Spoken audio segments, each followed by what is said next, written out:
खारिजा बिजनि गुदि बर' थुनलाइ आफादनि बानजायनायाव बिसम्बि बेखेवनाय हाबाफारि खुंफुङो।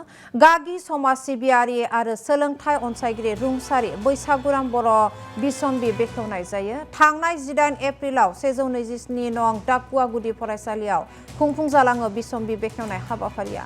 आरो मख'जाथावनादि रुंसारि बैसागुराम बर'आ पद्मश्री डक्टर अनिल कुमार बर' आरो डक्टर उमेश चन्द्र बर' बिथांमोननि जोनोमगिरि बिफा।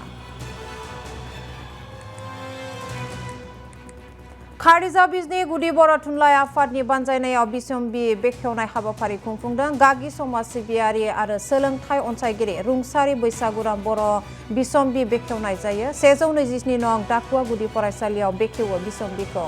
आरो बर' बिथाङा बैसागुराम बर' बिथाङा पद्मश्री डक्टर अनिल कुमार बर' आरो डक्टर उमेश चन्द्र बर' बिथांमोननि जोनोमगिरि बिफा।